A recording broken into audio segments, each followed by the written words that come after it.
జగన్ గారి ఎంట్రీ ఆంధ్ర రాజకీయాల్లో మొట్టమొదటి అడుగు 2000 ఆయన 9 నుంచి ఉన్నట్టున్నాడు, ఏదో బై ఎలక్షన్లు అయ్యి కాదు, డైరెక్ట్ ఎలక్షన్ ఆయన ఫేస్ చేసింది 2014. 2014లోనే కరెక్ట్గా పవన్ కళ్యాణ్ గారు కూడా ఎంట్రీ ఇచ్చారు. ఎంట్రీ ఇచ్చినాక అప్పటికే ఎవరు జగన్మోహన్ రెడ్డి గారికి చాలా అవినీతి కేసుల ఆరోపణలు, జైలుకి వెళ్ళొచ్చి ఉన్నాడు, 1,00,000 కోట్ల ఆరోపణలతో ఉన్నాడు. ఎప్పుడైతే ఇలాంటి ఒక వ్యక్తి అధికారాన్ని అడ్డు పెట్టుకుని 1,00,000 కోట్లు సంపాదించాడు అనేది సిబిఐ కేసులు, ఈడీ కేసులు అయ్యాయో అప్పుడు ఈయన కనిపించి ఉండొచ్చు. మనం సింగిల్గా పోటీ చేసి ఎవరు పడితే వాళ్ళు నెగ్గెత్తే, ఎవరు నెగ్గినా రాష్ట్రం బాగుండే పరిస్థితి లేదు ఈ రాష్ట్రంలో. ఏమైనా అటు ఇటు అయ్యి కనుక జగన్ గారు నెగ్గితే రాష్ట్రం అధోగతి పాలవద్దని 2014లోనే వీళ్ళిద్దరు నిర్ణయించుకున్నారు. ఇక్కడ ప్రత్యర్థిని బట్టి వ్యూహం మారుతుందండి. అక్కడ మీకు స్టాలిన్ గారితోనో పళనిస్వామి గారు అంటే డిఎంకే ఏడిఎంకేతో పెద్దగా ఇబ్బంది లేదు కాబట్టి ఆయన ధైర్యంగా వెళ్ళి సింగిల్గా పోటీ చేశాడు. కానీ ఇక్కడ అలా కాదు. 14లో సపోర్ట్ ఇచ్చారు, గెలిచారు. 19కి వచ్చినప్పుడు మళ్ళీ విడివిడిగా పోటీ చేశారు. నా పాత వీడియోలు ఉంటాయి చూడండి. విడివిడిగా పోటీ చేయడం వల్ల ఎగ్జాంపుల్కి ప్రతిపాడు నియోజకవర్గంలో ఉన్నాను. ప్రతిపాడు నియోజకవర్గంలో ఇప్పుడు వరుపుల రాజా గారు పోటీ చేశారు. ఆయన 3,500 ఓట్ల తేడాతో ఓడిపోయాడు ఇక్కడ. కానీ ఇక్కడ జనసేన పార్టీకి పోటీ చేసిన వరుపుల తమ్మయ్య బాబు గారు, స్వర్గీయ వరుపుల తమ్మయ్య బాబు గారికి 6,000 ఓట్లు వచ్చాయి. అంటే 6,000 ఓట్లు చీలిపోకుండా ఉండుంటే ఇక్కడ తెలుగుదేశం పార్టీ ఎమ్మెల్యే అప్పుడే, ఇది 2019లో. అలా జనసేన పార్టీ ఓట్లు చేల్చడం వల్ల దాదాపు 30-40 మంది తెలుగుదేశం ఎమ్మెల్యేలు ఓడిపోయారు. 30-40 సీట్లు. ఆ 30-40 సీట్లు కలిసి పోటీ చేస్తే ఆ ఇబ్బంది ఉండకపోయిన ఆ రోజు వీళ్ళకి. ఆ రోజు విడివిడిగా పోటీ చేయడం వల్ల ఆ పరిస్థితి వచ్చింది. జగన్ గారి ఆయుధం అదే. ఇప్పుడు పవన్ కళ్యాణ్ గారిని ఎంత టార్గెట్ చేసి టార్చర్ చేయడానికి కారణం ఏంటంటే, మీరు కలిసి పోటీ చేస్తే నేను ఓడిపోతాను జగన్ గారు, మీరు విడివిడిగా ఓట్లు చీల్చుకుంటే నేను గెలుస్తాను. కానీ అదే మాటను జగన్ గారు ఎంత తెలుగుగా చెప్పింటారండి. వైసీపీలు అంత తెలుగు చెప్తారు. మా జగన్ గారు భయపడి మీరిద్దరూ పొత్తు పెట్టుకుని వెళ్తున్నారు, మీరు భయపడుతున్నారు మాకు అని రెచ్చగొడుతూ ఉంటారు. కానీ నిజానికి భయపడేది ఎవరండి? వైసీపీ. వీళ్ళిద్దరూ కలిసి ఉంటే వైసీపీ ఓడిపోద్ది, దానికి భయం. వీళ్ళిద్దరూ విడివిడిగా ఓట్లు కానీ చీల్చుకుంటే గెలుస్తామనే ఒక చిన్న ఆశ. అందుకు వీళ్ళు చేసే పని ఇది. అయితే 2024 వచ్చేటప్పటికి పొత్తు పెట్టుకున్నారు. ఎస్, కానీ ఏ పరిస్థితిలో పెట్టుకున్నారండి? రాష్ట్రం అంతా సస్యశ్యామలంగా ఉంటే, లేదు మనిద్దరం కలిసి అధికారాన్ని అనుభవించేద్దాం, మనిద్దరం కలిసి చెరొక ఓట పంచేసుకుందాం అని పెట్టుకున్నారు వీళ్ళు పొత్తు. ఎలా ఉందండి అప్పుడు పరిస్థితి? మర్చిపోయారా? జన సైనికులకి ఒకసారి గుర్తు చేస్తానండి.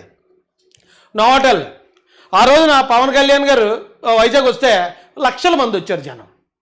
1,00,000 మంది కూడా ఉన్నా సరే పవన్ కళ్యాణ్ గారిని అరెస్ట్ చేయడానికి ఆ రోజు వైసీపీ ప్రభుత్వం ఏ స్థాయిలో ప్రయత్నం చేసిందండి? మర్చిపోయారా? ఆ రోజు ఇక్కడ ఉన్న జన సైనికులందరూ వేలాది మందిగా వెళ్ళి పవన్ కళ్యాణ్ గారు బస చేసిన హోటల్ బయట ఆయన కాపలా కాసుకున్నారు. కాపలా కాయాల్సిన పరిస్థితి. లేకపోతే ఏ పక్క నుంచి వచ్చి ఎలాగ ఆయన తీసుకెళ్ళిపోతారు, మా నాయకుడిని తీసుకెళ్ళిపోయి ఏం చేస్తారు? ఇది ఒక పార్టీ అండి, ఇప్పుడు ప్రతిపక్ష పార్టీ అప్పుడు జనసేన పార్టీ. అలాంటి ఒక పెద్ద పార్టీ నాయకుడిని ఈ టైప్లో అరెస్ట్ చేశారు. ఈ టైప్లో పకడ్బందీ ఫీల్డింగ్ పెట్టి ఆందోళనకు గురి చేశారు. అభద్రతా భావానికి ఒక రకంగా చెప్పాలంటే ప్రాణ భయానికి గురి చేశారు ఆ రోజు జన సైనికులందరినీ. మా నాయకుడిని ఏం చేస్తారు అని. తమిళనాడులో పరిస్థితి ఉందా? తమిళనాడులో ఒకవేళ స్టాలిన్ గారు సీఎంగా ఉన్నప్పుడు ఎవరో ఈయన టీవీకే విజయ్ గారినో లేకపోతే ఇంకొకరినో అలా భయభ్రాంతులకు గురి చేసిన పరిస్థితులు ఉన్నాయా? లేకపోతే ఆ పళనిస్వామి గారిని ఆ రకమైన భయభ్రాంతులకు గురి చేసిన పరిస్థితులు ఉన్నాయా? అక్కడ ఆంధ్రాలో ఉన్నాయి. ఇది ఒకటే కాదండి, దాదాపు అప్పటికే మూడు సార్లు ముఖ్యమంత్రి, 40 సంవత్సరాల రాజకీయ చరిత్ర.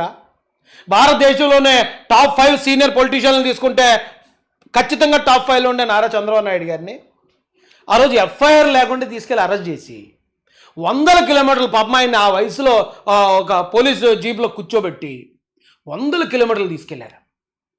తీసుకెళ్తే మేము అందరూ అనుకున్నాం తీసుకెళ్తారు కానీ ఆయన ఏం తప్పు చేశాడని చెప్పి ఆయనకి జైలు వస్తుంది అనుకున్నాం. కానీ అక్కడికి వెళ్ళంటే వ్యవస్థలే ఎలాగా ఇదయ్యో ఆలోచించండి. ఆయనకి రిమాండ్ వేస్తారన్నారు. షాక్ మేమందరం. ఆయనకి రిమాండ్ ఏంటి? ఆయన ఏం తప్పు చేశాడు?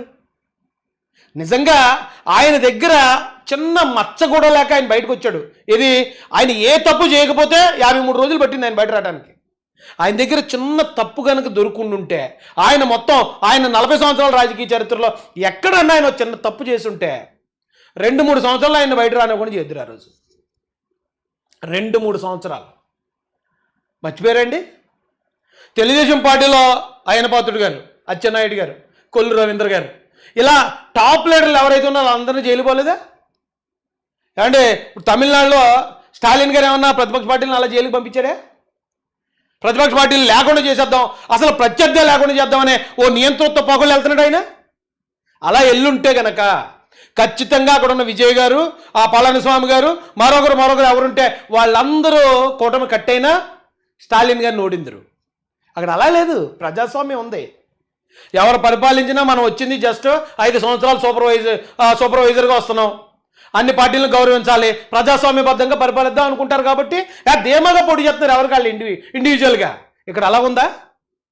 పార్టీ అధ్యక్షులనే తీసుకెళ్లి అక్రమంగా జైల్లో పెట్టేస్తుంటే, పార్టీ నాయకులను జైల్లో పెడతా ఉంటే, శవాల్ని చంపేసి పట్టుకెళ్ళి డెడ్ బాడీ డోర్ డెలివరీలు చేస్తూ ఉంటే, మాసు పెట్టుకోలేదని పోలీసులతో కొట్టి చంపేస్తూ ఉంటే, పోలీస్ స్టేషన్లో పెట్టి శిరోమండనాలు చేస్తూ ఉంటే, అసలు టీడీపీ కానీ జనసేన కానీ ఇక్కడ పార్టీలు ఉండటానికే లేదని మొత్తం సర్వనాశనం చేయడానికి ఆయన కంకణం కట్టుకుని ఒక నియంతృత్వ పోకళ్ళలో వచ్చేస్తూ ఉంటే అప్పుడు పెట్టుకున్నారు పొత్తు. ఎప్పుడు? చంద్రబాబు నాయుడు గారు జైల్లో ఉన్నప్పుడు, ఆయన జైల్లో ఉన్నప్పుడు ఇంతమంది తెలుగుదేశం కార్యకర్తలు రాష్ట్ర ప్రజలు ఆందోళన పడతా ఉంటే ఆ సమయంలో వచ్చిన పవన్ కళ్యాణ్ గారు ఆయనతో మాట్లాడి, లేదంటే మనం పొత్తులో వెళ్దాం ముందుకి, ఈ నోడించడం మనం మెయిన్ ఎజెండా పెట్టుకోకపోతే ఈ రాష్ట్రం నాశనం అయిపోద్ది, రాష్ట్రం లక్షల కోట్లు అప్పు అయిపోయింది, ఇక్కడ డెవలప్మెంట్ లేదు, గంజాయి లేకపోతే లెక్కరో విపరీతంగా ఏర్లే పారుతుంది, మనం కాపాడడం కోసం అవసరమైతే త్యాగం అన్నా చేయాలని చెప్పి వాళ్ళు త్యాగం చేశారండి. ఆయన 35 సీట్లు ఆయన త్యాగం చేశాడు, ఈయన 20 సీట్లు తీసుకుని మిగతా సీట్లని పవన్ కళ్యాణ్ గారు త్యాగం చేశారు. ఆ త్యాగానికి కూడా ఈరోజు వైసీపీలు పెట్టే పేరేంటి, వైసీపీలు చేస్తున్న ప్రచారం ఏంటి? దీన్ని తెలుగుదేశం కార్యకర్తలు, జనసేన కార్యకర్తలు సమర్థవంతంగా తిప్పికొట్టాలండి.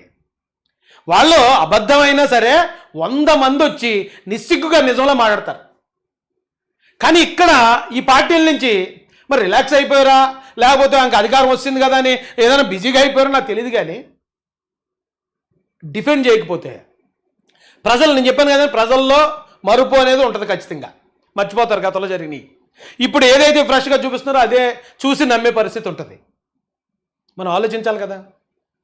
అక్కడ విజయ్ గారు సింగిల్గా పోటీ చేశారంటే అక్కడ నియంత లేడు తమిళనాడులో. కానీ ఇక్కడ ఖచ్చితంగా పొత్తు కట్టి పోటీ చేయాల్సి వచ్చిందంటే ఇక్కడ ఒక నియంత ఉన్నాడు. ఆ నియంతను ఓడించి రాష్ట్రాన్ని బాగు చేయాలన్నప్పుడు మనం త్యాగాలు చేయాల్సిందే, సీట్లు అవసరమైతే కొన్ని సీట్లు వదులుకోవాల్సిందే అని. పొత్తు అంటే త్యాగం అని అర్థం. కొన్ని సీట్లు ఈయన త్యాగం చేస్తారు, కొన్ని సీట్లు ఆయన త్యాగం చేస్తాడు. ఈ కార్యకర్తలు ఈయన తిడతారు, ఆ కార్యకర్తలు ఆయన తిడతారు. ఇక ప్రత్యర్థి అయితే, ఇంకా వైసీపీ వాళ్ళు అయితే మీరు భయపడిపోయారు, మీరు మా ఓడిని చూసి ఇలా అయిపోయారు, అలా అయిపోయారు, అందుకే పొత్తు పెట్టుకున్నారని రకరకాలుగా అవమానిస్తారు. అవన్నీ భరించాలి. ఎందుకు? ఈ రాష్ట్రం నుంచి ఒక నియంతని పక్కన కూర్చోబెట్టారుగా.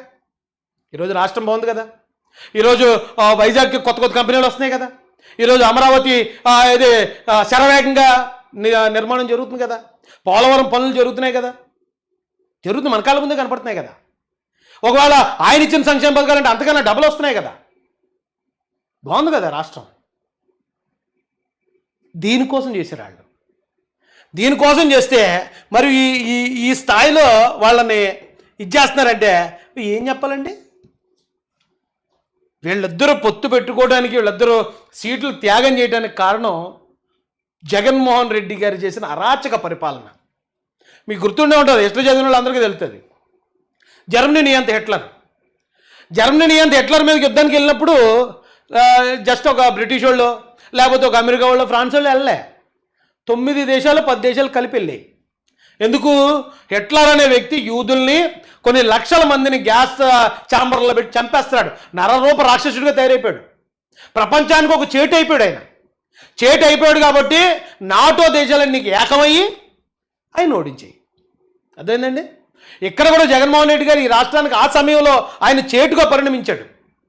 ఏమంటే జగన్ గారు అధికారంలో ఉన్నప్పుడు వాళ్ళ ఎమ్మెల్యేలు, ఎంపీలు వాళ్ళు ఎమ్మెల్సీలే బయటకు వస్తారు. ఆయన ఆయన ఆ హీట్ భరించలేక, ఆయన పరిపాలన భరించలేక. గుర్తులేదా? మర్చిపోయారా? ఆయన అధికారంలో ఉన్నప్పుడే పులివెందులతో సైతం మొత్తం ఆ ఏరియా అంతా కూడా ఎమ్మెల్సీలు ఓడిపోయింది ఆ పార్టీ. కేవలం ఆయన అరాచక పాలన వల్ల వీళ్ళు పొత్తు కట్టాల్సి వచ్చిందండి, పొత్తు పెట్టుకోవాల్సి వచ్చింది. వాళ్ళు త్యాగం చేశారు ఈ రాష్ట్రం కోసం. అయితే ఇప్పుడు అవన్నీ మర్చిపోతాం మనం. అవన్నీ మర్చిపోయి ఇప్పుడు జరిగేది ఏంటి? ఇప్పుడు పార్టీలో నాకు గుర్తింపు రాలేదు, లేకపోతే ఈ పొత్తు వల్లే నేను పలానాది కోల్పోవాల్సి వచ్చింది, లేకపోతే ఇంకోటి ఏదో చేయాల్సి వచ్చింది, కాబట్టి ఇది వీళ్ళిద్దరు చేసిన తప్పు అనేది కొంతమంది మాట్లాడే ప్రయత్నం చేస్తున్నారు. అది తప్పండి. ఎందుకంటే అప్పుడున్న పరిస్థితుల్లో పొత్తు ఖచ్చితంగా పెట్టుకొని తీరాలి అని 2022లోనో 2021లోనో మొట్టమొదటిగా చెప్పినోడిని, అంటే నేను చెప్పానని పెట్టుకున్నారని కాదండి, చెప్పాను. ఆ చెప్పడం కూడా లెక్కలతో పాటు ఏ నియోజకవర్గంలో వైసీపీ ఎన్ని ఓట్లతో నెగ్గింది, అక్కడ టీడీపీ ఎన్ని ఓట్లతో ఓడిపోయింది, అక్కడ జనసేన ఎన్ని ఓట్లు గెలిచింది, ఈ జనసేన టీడీపీ గెలిస్తే ఇక ఇక్కడ వైసీపీ ఓడిపోయింది. అలా చెప్పుకుంటూ వచ్చాను. ఇది చిన్న చితక విషయం కాదండి. అప్పుడు ఒప్పుకోలేదు. ఫస్ట్ జనసేన వాళ్ళు ఒప్పుకోలేదు, టీడీపీ వాళ్ళు ఒప్పుకోలేదు. అప్పుడు నేను ఏ పార్టీలో లేను. కానీ రాను రాను పరిస్థితులు విషమించిన తర్వాత సాక్షాత్తు ఇక ఆ రోజున లోకేష్ గారిని రాజోల్లో ఆపేసి ఆయన కింద కూర్చునిపోయాడు. ఆయన పోలీసులు రౌండప్ చేసి అక్కడేమో ఆయన తండ్రి గారిని అరెస్ట్ చేసి ఉన్నారు. అరే నా తండ్రి గారిని చూడడానికి నేను వెళ్ళాలయ్యా అని చెప్పి ఆయన అంటూ ఉంటే ఆయన రౌండప్ చేసి పోలీసులు, అంటే అరాచకం జరిగింది. ఆ అరాచకం కోసమే ఆ పొత్తు ఏర్పడింది. ఇప్పుడు కూడా 15 సంవత్సరాల పొత్తుని ఎందుకు అన్నారు తెలుసండి? ఇప్పటికీ వైసీపీ వాళ్ళు ఏమన్నారండి? ఏమంటే మేము గెలిస్తే ఇదిగో ఆయన ఇచ్చాడు కదా మేము ఇది చేస్తాం, లేదా చంద్రబాబు నాయుడు గారు లేకపోతే లోకేష్ గారు పవన్ కళ్యాణ్ గారు ఇది కట్టారు కదా మేము దానికి 2 అంతలు కడతాం అంటున్నారా? అంటలే. మేము కక్ష తీర్చుకోవడానికి కులం చూడం, మతం చూడం, ప్రాంతం చూడం అంటున్నారు. కక్ష తీర్చుకున్నాకట రప్ప నరికేస్తాం అంటున్నారు. అరే వాళ్ళు అలా అరాచకంగా ఉన్నారు కాబట్టి వాళ్ళని ఎట్టి పరిస్థితులను మన అధికారంలో రానివ్వకూడదు, అవసరమైతే మన ఇద్దరం అడ్జస్ట్ అవ్వాలని చెప్పి వాళ్ళు 15 సంవత్సరాలు అంటున్నారు. అంతే తప్ప అధికారం కోసం కాదండి. నిజంగా స్టాలిన్ గారు లాంటి ప్రతిపక్ష నాయకుడే ఉండుంటే ఇక్కడ జగన్మోహన్ రెడ్డి గారు లాంటి అరాచక పాలన కాకుండా స్టాలిన్ గారిలాగా, అదే జగన్ గారు కూడా స్టాలిన్ గారిలాగా అవును మనం గెలిచాం, మనం 5 సంవత్సరాలు సూపర్వైజర్, ఈ రాష్ట్రానికి మన అవకాశం ఉన్నంత వరకు మేలు చేసుకుపోదాం, అంతే తప్ప ప్రతిపక్ష పార్టీల నాయకులను లేకపోతే కార్యకర్తలను వాళ్ళు కొట్టేయాలి, చంపేయాలి, జైల్లో పెట్టేయాలి, ఇలాంటివి ఏం చేయకూడదని ఈయన కనుక భావిస్తే వీళ్ళిద్దరూ విడిగా పోటీ చేస్తారు. ఎవరికి ఇష్టం ఉంటుందండి? సీట్లు కొన్ని ఏళ్ళు వదులుకొని కొన్ని నాళ్ళు వదులుకొని పోటీ చేయడానికి ఎవరికి ఇష్టం ఉంటుంది? మొత్తం అధికారం అంతా మా పార్టీకి వస్తే బాగుంటుంది కదా, మా వాళ్ళందరికీ మేలు చేసుకుందామని అనుకుంటారు ఎవరైనా. ఈ నెల వారమేనండి వాళ్ళందరూ విడిగా పోటీ చేస్తారు. లేదు వీళ్ళు రప్ప బ్యాచ్లు, గంజాయి బ్యాచ్లు, ఈ పేటీఎం బ్యాచ్లు సెలరేగిపోతూ ఉన్నంతకాలం వాళ్ళు పొత్తులో ఉంటాం అంటారు. ఏముంది తప్ప అందులో? దానికి పవన్ కళ్యాణ్ గారిని ఎంత టార్గెట్ చేయాలా? ఏం దారుణం అండి ఇది? పొత్తు పెట్టుకోవడానికి కారణం జగన్మోహన్ రెడ్డి గారే, పొత్తు పెట్టుకున్నందుకు మళ్ళీ తిట్టేది కూడా జగన్మోహన్ రెడ్డి గారు బ్యాచే. పక్క రాష్ట్రంలో విజయ్ గారు సింగిల్గా పోటీ చేశారట, అందుకని ఇక్కడ సింగిల్గా ఇక్కడ మీరు పోటీ చేశారు కదా, ఏమైంది? ఆయన అక్కడ సింగిల్గా పోటీ చేశాడు, గెలిచాడు. మీరు సింగిల్గా పోటీ చేశారు, ఓడిపోయారు, 11 సీట్లు పరిమితం అయిపోయారు. ఆయన మీరు ఒకటి ఎలాగవుతారు? ఒకే ఒకసారి 2019లో నెగ్గారు, 2014లో ఓడిపోయారు, 2024లో ఓడిపోయారు. మీరు ఆ 19లో కూడా ఎన్ని అబద్ధాలండి? అక్కడ విజయ్ గారు ఏమన్నా అలాంటి అబద్ధాలు ఆడారా? వాళ్ళ బాబాయిని స్టాలిన్ గారు చంపేశారనో, లేకపోతే ఆయన కోడికత్తో చంపేపోయారనో, లేకపోతే ఇంకా రకరకాలుగా ఏమైతే అప్పుడు ఎస్సీలకి ఎవరు పుట్టాలనుకుంటారని ఆ తప్పుడు ప్రచారాలు, లేకపోతే నాయకులకి కులం ముద్ర వేసేసి వీళ్ళ కమ్మలు కాబట్టి కమరావతి వీళ్ళు వచ్చారంటే కాపులు అరాచకం చేసేస్తారు, ఇలాంటివి ఏమన్నా చేశారు అక్కడ? స్టాలిన్ గారు చేశారా లేకపోతే విజయ్ గారు చేశారా? ఆ రాష్ట్రానికి మన రాష్ట్రానికి ఏంటండి బాబు? ఆ రాష్ట్రంలో 3 పార్టీలు ఉన్నాయి, 3 పార్టీలు ప్రశాంతంగా పోయే రాష్ట్రం అది.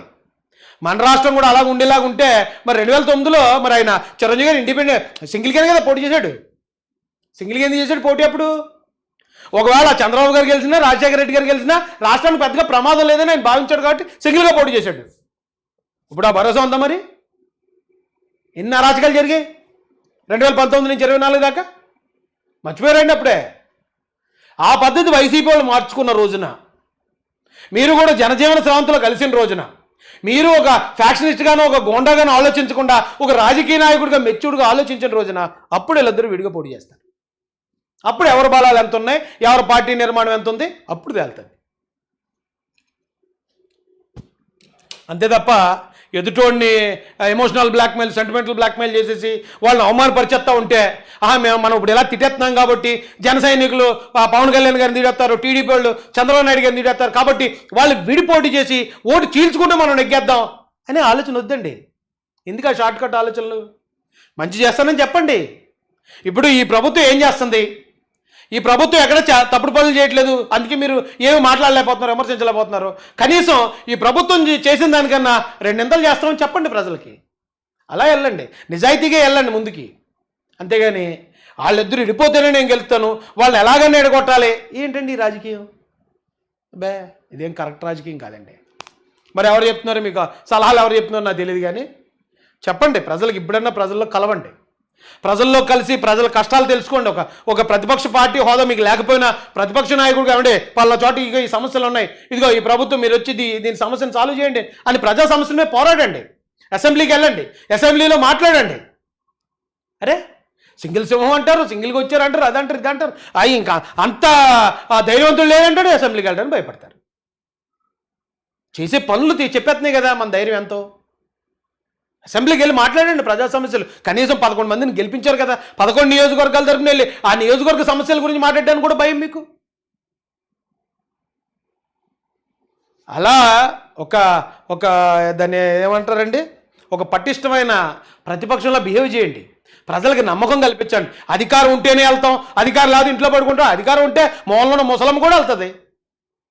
అధికారం ఉంటే వాళ్ళు చెప్తే పోలీసులు వస్తారు, రెవెన్యూలు పనిచేస్తారు, అన్ని పనిచేస్తాయి కాబట్టి మొహంలో ముసలు వెళ్తుంది. అధికారం ఉంటే, అధికారం లేనప్పుడు కూడా వెళ్ళి నిలబడాలి, అప్పుడు కూడా తలపడాలి, అప్పుడు ధైర్యవంతుడు. అంతేగాని మా తాతలు ఎప్పుడో నేతలు నాగారు, మా మూతులు వాసన చూడాలంటే ఎలాగండి? 2019లో ఒకసారి నెగ్గారు, 14లో ఓడిపోయారు, 24లో ఓడిపోయారు.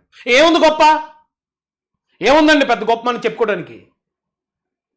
మళ్ళీ ఎదుటోళ్ళ మీద ఎప్పుడు తప్పుడు ప్రచారం చేస్తూనే మీ పార్టీని డెవలప్ చేసుకోవాలనుకుంటారేంటి? మీ పార్టీని డెవలప్ చేసుకోవడానికి మీ పార్టీ గొప్పతనం చెప్పండి, ఆ పార్టీని మార్చుకోండి, ఆ పార్టీ విధి విధానాలు మార్చండి, రాజకీయంలోకి పరిపాలనలోకి రండి.